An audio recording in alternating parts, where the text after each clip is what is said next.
You're listening to the Geekscape Network. Time to fire up the VCR. This one's my favorite.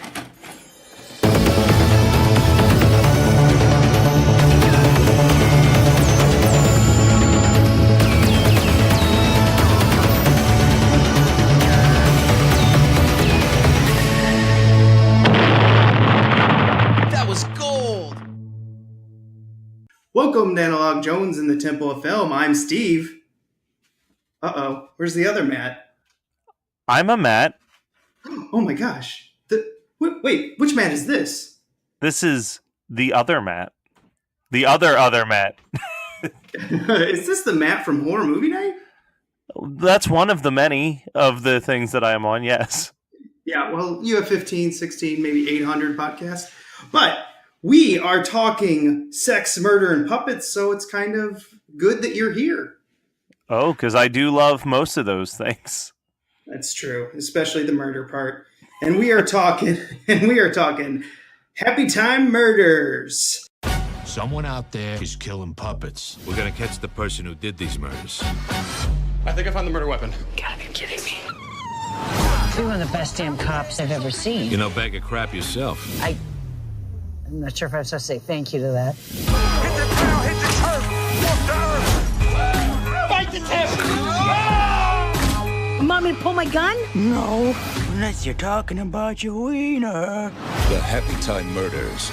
Rated R. Oh, I thought you were going to say Puppet Master. Damn it, wrong puppets.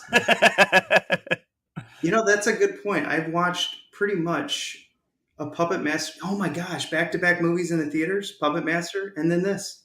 Yeah, always about the sex, murders, and puppets. Yeah, I've got it cleared for the year. Okay, so this was an interesting film, and I know you and I are very biased towards it, so we might as well just get that out of the way. I'm in the middle of reading Jim Henson's biography right now.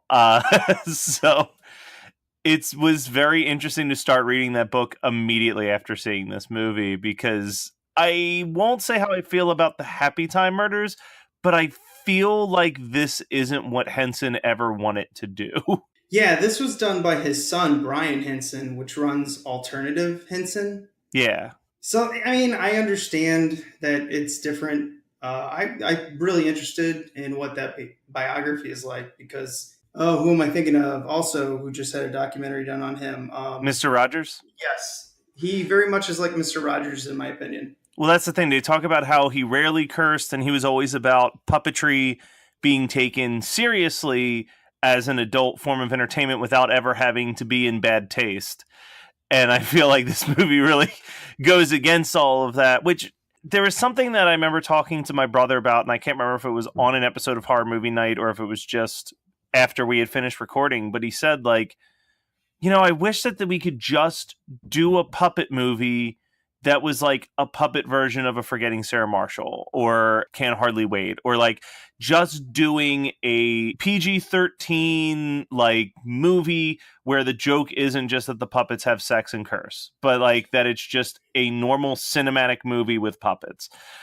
Kind of what the Muppet movies and like Labyrinth were. Yeah, I do get the point of that because not giving away any spoilers in this film yet, the shock humor runs thin within 10, 15 minutes, in my opinion. Yeah, and it sucks because there's a lot to love about the movie, and then it keeps going to the shock humor well, and then you kind of just roll your eyes and groan each time. Yes, I felt the exact same way. After a while, I saw this with my girlfriend, Sarah, and we started looking at each other probably right after the cow scene. Yeah. Which I'll highlight in the spoilers. After that scene, I really felt like the rest was like, can you really top that? Yeah. And that's because at its heart, it's funny because people, I keep hearing people compare this to Who Framed Roger Rabbit, like with puppets.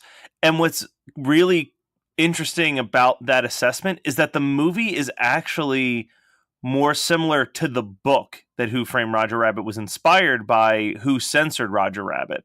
It actually feels like a puppet version of that novel more than it feels like the movie that they actually ended up making, because the novel was way more of an authentic film noir thing in which all of the cartoon characters were dealing with prejudice about being cartoon characters in a human world, and it just feels like it actually borrowed a lot more from the book than the Roger Rabbit movie, because at its heart, it's a very decent film noir that just has these moments that, I mean, they get like the shock laugh, and if you're in like a decent theater, you'll get like a big explosion of like holy shit from the crowd, but it actually hurts the otherwise solid mystery pacing that it had ahead of it. Yeah, it does. It almost is like the shock humor got in the way of a film I was searching for, but never got to fully. Yeah.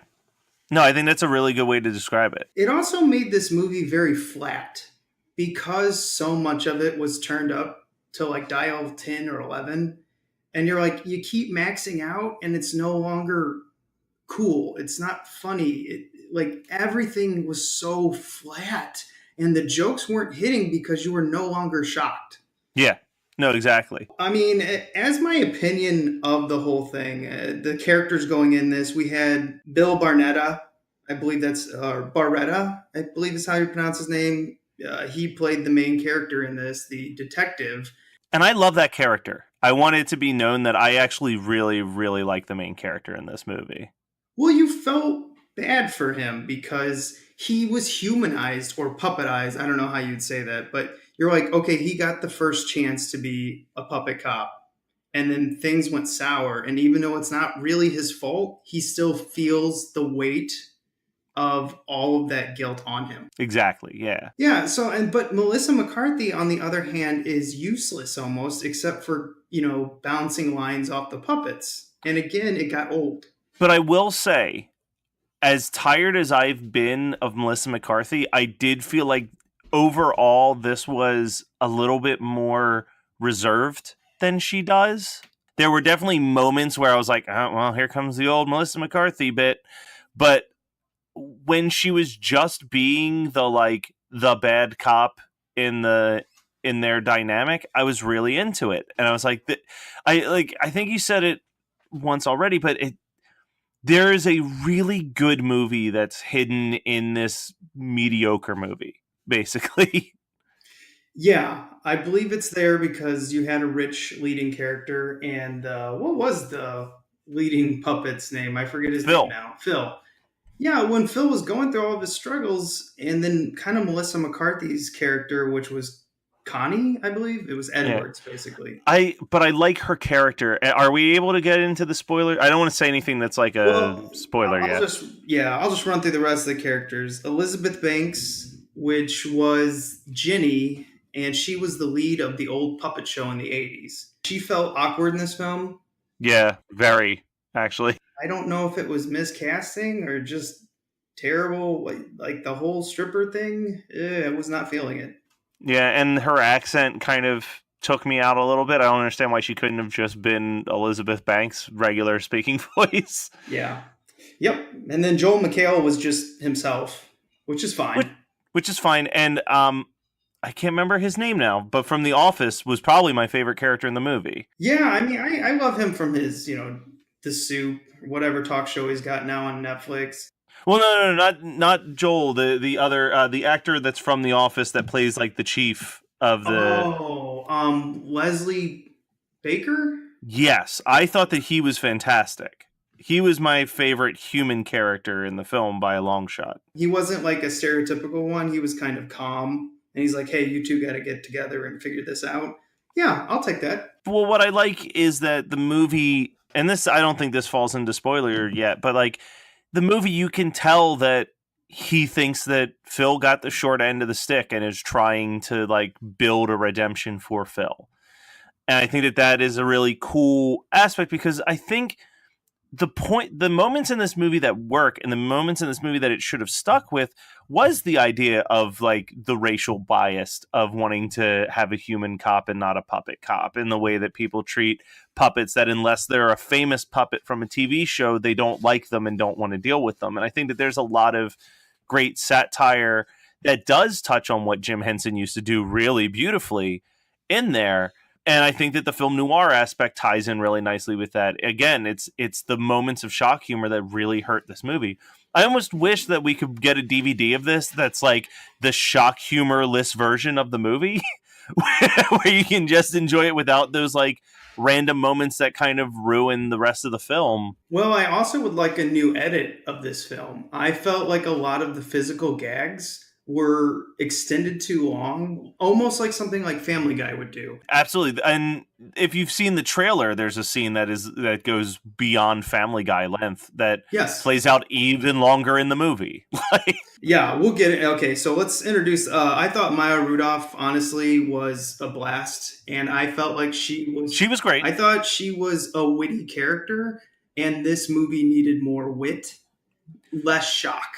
So I have a quick question for you, Stephen, because I know that we both have the bias of loving puppets and having a very soft spot in our heart for anything that's Muppet-based in general. What is your feelings on film noir as well? Because that's probably one of my favorite genres that I always want to see come back. Yeah, it's a really tough, dated actual genre, and while I love what they did in the past, and I do love when it came back briefly in the 80s, like when you look at something like Batman or Batman Returns, which is a little bit more extreme. I love it. Dick Tracy, all these old type things. I just don't know if audiences will ever gravitate to it as much as they used to. Yeah. But I love to see like sprinklings of film noir. The reason I ask is because I think that one of the things that works really well for this movie that will be missed on a lot of modern audiences, because like you said, it's not really a genre that a lot of current audiences connect with,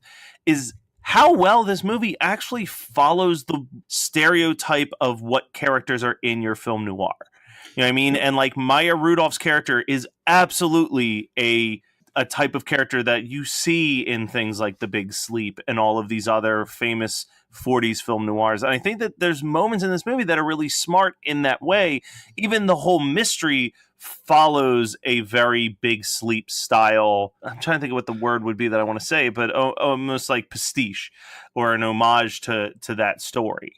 Yeah, I just think that anyone who is looking for that in their movies, it's going to be so overshadowed with stupid jokes that people can't appreciate it. So this movie is going to get shit on. There are people that are going to put this in their bottom movies of the year, and I can't argue it because it was rough to watch. It was way too long. It needed a new edit. But I can tell you one thing. I've already seen 3 films this year that I think are worse. Oh, absolutely. I've seen 2 right off the top of my head. What are your 2? Death Wish, the reboot remake, was awful. Okay. Game Over Man on Netflix. Okay.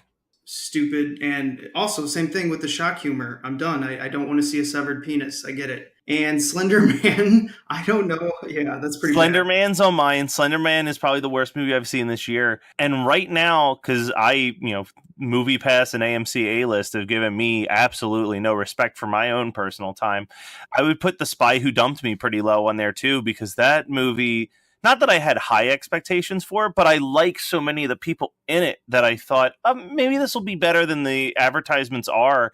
And the advertisements actually promised an even better movie than what I ended up getting. Like, it's a bad movie.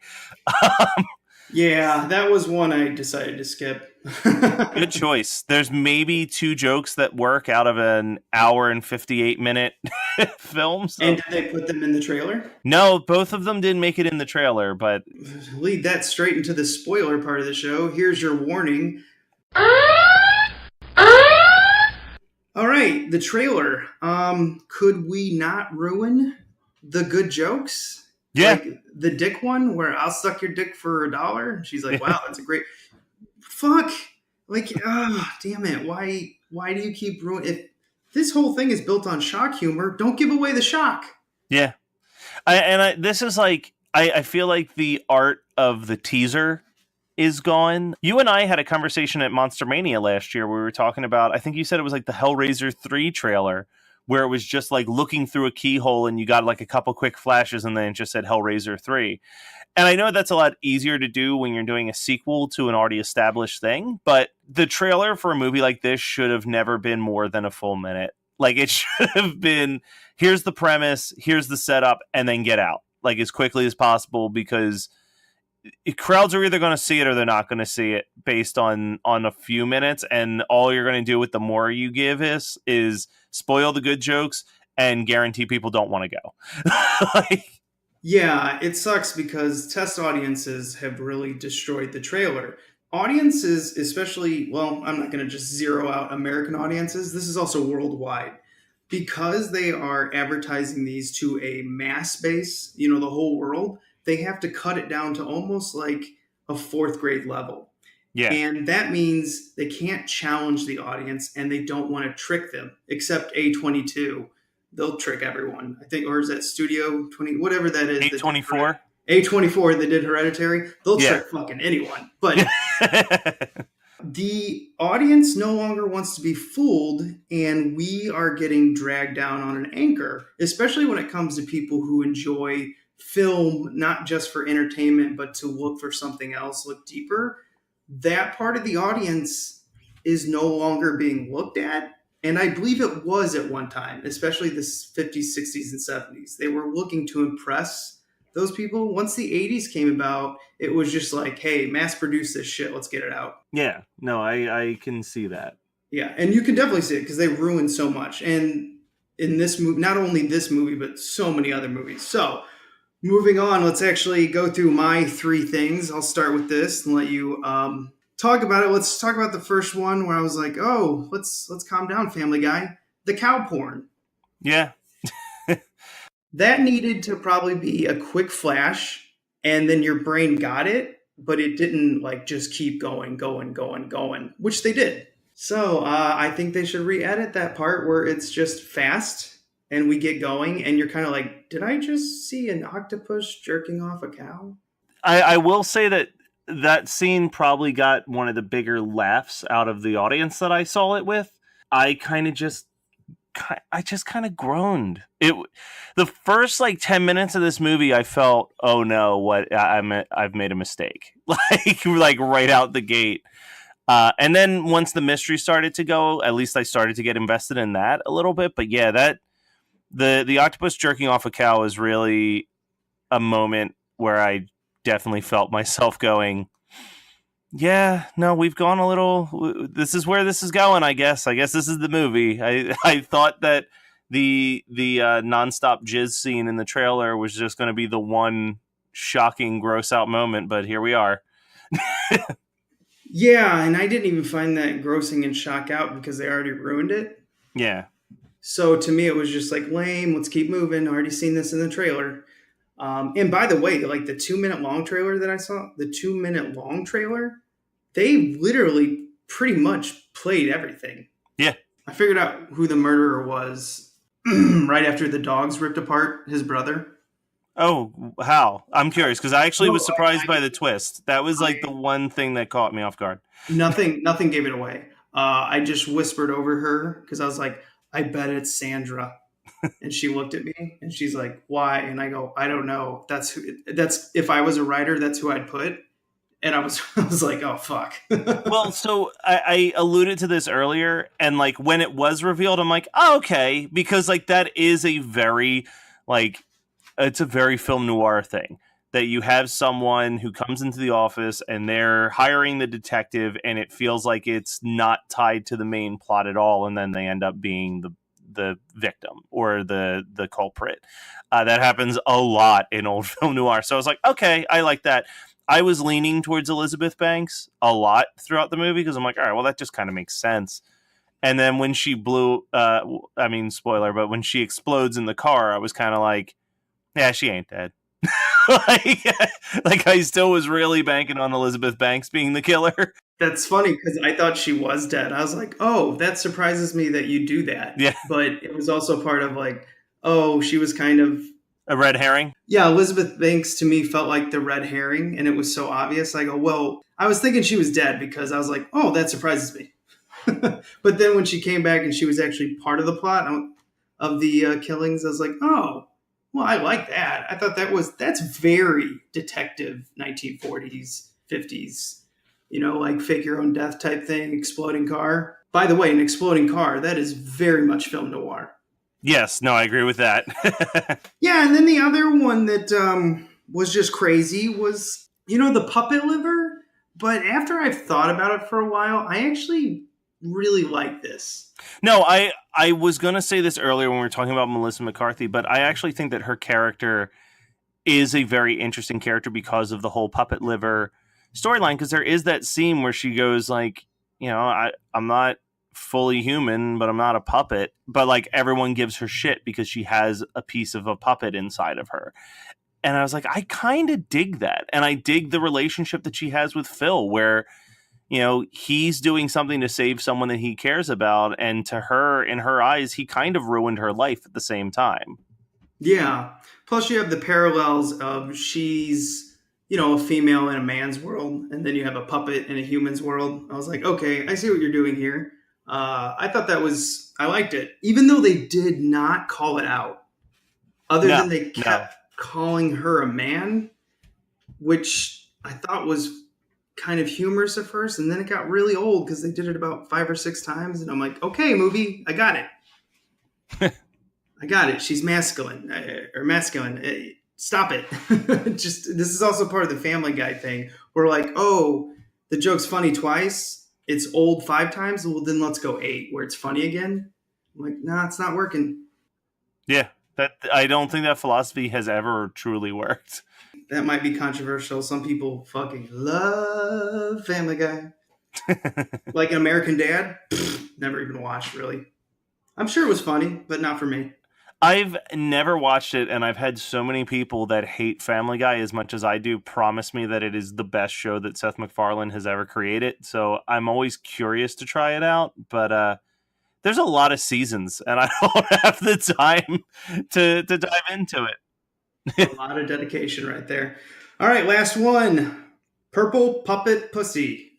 Yeah, the Basic Instinct joke. And this is definitely the point where, again, I feel like, yeah, this is so different than what I think his dad's vision was of using puppets to entertain adults. Yeah. Not only is this super dated reference, but no one laughed in the theater. In fact, it only made everyone feel uncomfortable. Yeah. There were some teenagers in my audience. We had maybe 30, 40 people in our audience. Probably closer to 30.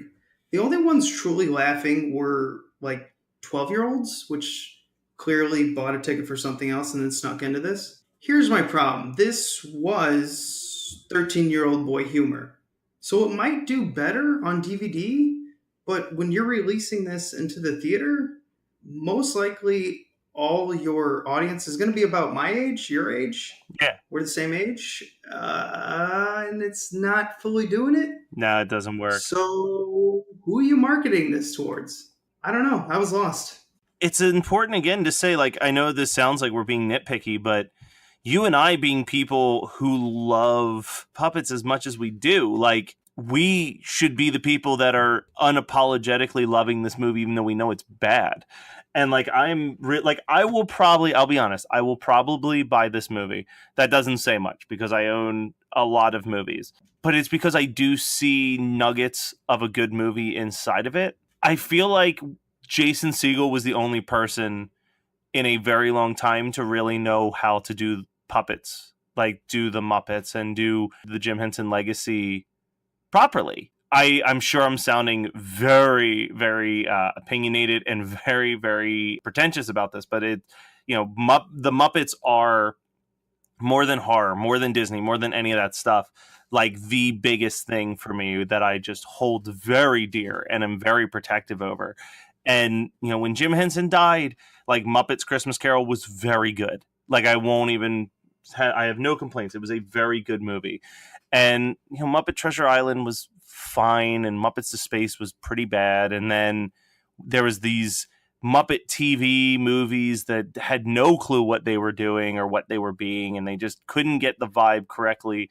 And then Jason Segel rolls in and they do Muppets, and it's fantastic. And then Jason Segel goes away. Yep. And they do the Muppets Most Wanted, and it was okay, but you could feel that something was missing.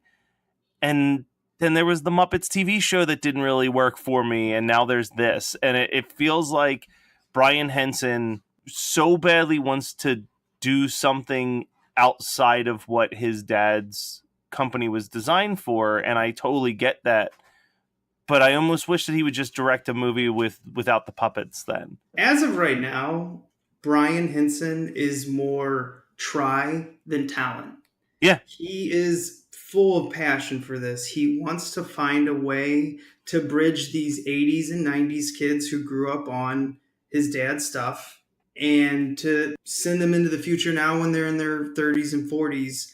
I get it, but it's incredibly difficult. It just can't be done by many people. And you have to find that special person that can do it.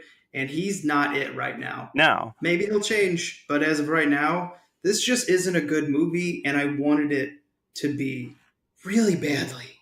Know who would make a great, would really do great taking on the Muppets is someone like Brad Bird. Someone who has this understanding of how to tell something that will appeal to an entire family while not talking down to any member of the audience. And I feel like that was always what the Henson goal was never to make, he didn't want to be pigeonholed as a children's performer, but he didn't want to create anything that isolated anybody. So it was all about, okay, this is written for adults, but it's going to have these puppets so that kids can watch and enjoy it too. And we can't be too crass because we have to acknowledge that that's who's going to be in the audience. And that's why Muppet Movie and Great Muppet Caper and Muppets Take Manhattan and the whole Muppet Show and, Labyrinth and Dark Crystal and all these things that he made were so perfect, was because you can be my age and enjoy those movies, or you could be the age I was when I watched those movies and enjoy those movies because there's a smartness to them and there's a brilliance to them, and they don't explain every joke to you. And, some jokes don't make any sense until I'm in my late 20s, but I was just excited to see these characters that I love, so I was going to watch it. We need someone who has that ability to both speak to an adult while thinking like a child simultaneously, and Brian Henson doesn't really have it. Yeah, and you need a lot more clever wit. These shock jokes are too first layer, and you need multiple layered jokes. And I felt Maya Rudolph's character was going into that in a very bubbly way. And it's just, we need more of that. If you're going to put all these adult jokes into something where you're also tailoring it towards kids, it needs to be witty so you can watch it 10 times and in the future go, oh my God, I never got that joke. Exactly. We don't have that. That will never happen in this movie. Do you know how old I was when I pieced together that Mel Brooks' character in the Muppet Movie is an ex-Nazi? That was not something that was apparent to me as a kid, and it's not even something that's super noticeable right away as an adult, but you watch the movie enough times and you realize that he says a few random phrases where you're like, oh my God. Yeah. Plus, Mel Brooks is a genius, so... Well, and that was the other thing. Jim Henson, from what I gathered, seemed like a guy who was like, hey, here's what we're going to do. We're going to have these puppets. We're going to write this crazy script, but we're also going to bring in all of the funniest people that we can imagine and let them just go wild with these things and have a very loose set attitude. But this movie ends with outtakes, right? Mm-hmm. And it just seemed like the goal was to outshock everybody on set in all of those outtakes. Oh, I think that's absolutely what it was. I believe this movie was pretty much created by the puppeteers on their off time doing funny X-rated jokes with the puppets, especially after they just did a children's show. Yeah. And you could tell these puppeteers are having a fucking blast. And I think the last 5 minutes are some of the best. Yeah, just watching them goof around and have these outtakes. Yeah. I thought the first 10 minutes was really good, where I was like, uh-oh, we might have something here. Especially when the one puppet's dancing on the street and the kids are picking on him. He's like, hey, man, you don't have to do that anymore. And I was like, oh, we're going to go into something on this. And then he's like, but I like to do it. And he's like, oh, fuck. Yeah. And I was like, oh, there's something there, but it just dissipates. I still stand by, if we cut 10 minutes out of this movie and maybe a big chunk of that is just shortening up jokes and not having them repeat over and over again, it'd be a solid like B movie. Like, I don't think there's any way to make this like an A+ film that would be on everybody's best of list, but it could have been a very enjoyable movie. And fortunately, like at the best, this is like a C-. Yeah, there was a lot of things that were tried and a few of them worked. Yeah, I would give this a C-. It's just so flat. And you know what? If someone gave this a D or an F, I couldn't really argue against it because I get it. I'm totally grading this on a curve. Oh yeah, I'm grading this as a person who refuses to give anything with puppets lower than a C-. And that's our biased opinion. Like, the sheer fact that there is a puppet in it, I'm like, I'm in. Like, that was pretty much it. That's why I had to see it. I was told, like, oh, you can skip this. It's not very good. And I'm like, nope, they're going to get my money. That's just it. Yeah. All right, so let's move into our recommendations, unless you have any other final words. No, I think we're good. Okay, our recommendations. Matt, do you recommend this as a must-go-see in the theater? I do not, but something that's currently in the theater that I do think is worth people's time and seeing, and it's been kind of the sleeper hit of the year, is Crazy Rich Asians. Is a delightful, like, 90s rom-com throwback that is absolutely worth your time. Ooh, I like that. He recommends something else. No, I do not recommend you see this in the theater unless you are freaks like Matt and I. You can wait for it on whatever streaming service picks it up. Oh, this will be huge on Netflix. When it gets onto Netflix streaming, absolutely give it a shot. Because kids can watch it. Like, you know, the 10, 12-year-old boys who are just like dying for this, where they're not supposed to watch it. That's why they will. This is the equivalency of my childhood listening to Adam Sandler CDs, is what this will be for kids. Yeah, exactly. But you guys want a recommendation that you should watch, and it has not got enough attention, except by people like us. Go see Upgrade. It is now streaming, and it is awesome. All right, that's going to end the Happytime Murders discussion. Now we're going to move into Matt. Horror Movie Night is known. You don't need to advertise that anymore. No. But there is something you do need to advertise. Why don't you explain to us why all these listeners out there in Geekscape world and beyond, why they should listen to Disneydos? I love a handful of things with a fiery passion. One of them obviously being puppets. Another one being bad horror films from the 80s and 90s. But one of the things that I have a uncontrollable, unashamed love for is Disney, both parks and the films. But I felt like I had hosted enough things.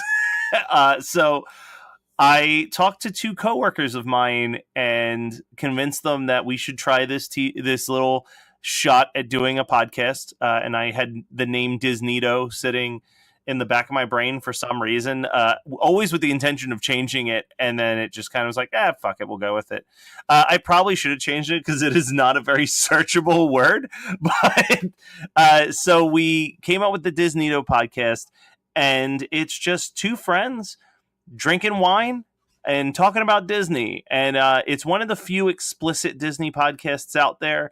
Because I don't feel like editing every curse, and as the wine flows, their tongues just get a little bit looser. So, are we talking about a Disneydo podcast after that line right there? The wine flows and the tongues get looser.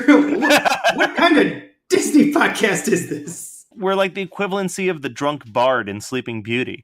He's taking it right back to Disney. I like it. There you go. That's how we do. So we talk about such topics as, the episode that's out right now is them listing the characters that they would have sex with if they could. So it's definitely a little bit of a darker sense of humor than most Disney podcasts. So if you're into Disney, but you're also an adult who doesn't need to be talked down to and just kind of have everything handled with safety gloves, because usually if Disney's in a podcast, you have to just assume that children are listening. We're the podcast for you, for better or for worse. So definitely check us out. I highly recommend as a starting point. We did an episode on them listing their favorite Disney Channel original movies that I still think is one of the funniest episodes we ever did. So that's a good starting point to kind of decide, is this for me? And do they come out on Tuesdays, Mondays? What's our release date?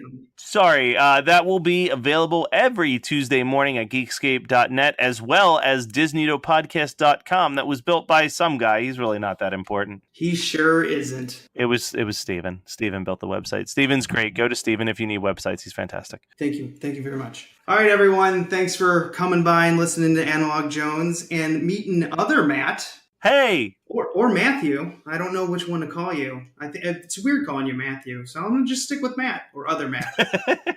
But yeah, you can listen to him mostly on Horror Movie Night podcast, which, I mean, from the numbers, most people do from Geekscape. But again, you can also hear his lovely voice as a producer on Disneyto. Mm-hmm. Listen up for our new one, our other Will Smith. I don't know if you guys know that I love Will Smith, but we're doing Wild Wild West. Wicked Wild Wild West. Sing the song in your head. Let it just, stick to you like glitter. Because it's beautiful. All right, everyone. See you later.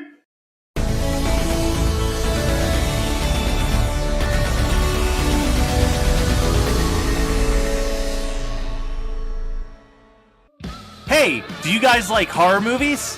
I do. Do they always have to be good movies?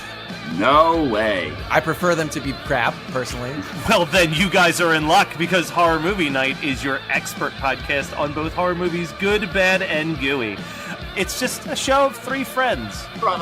Two brothers and a friend, I think you would call it. But we're all friends here, We're friends. We're all friends here. Yeah. We goof around, but we talk about movies, but we normally don't actually talk about movies, which is kind of weird.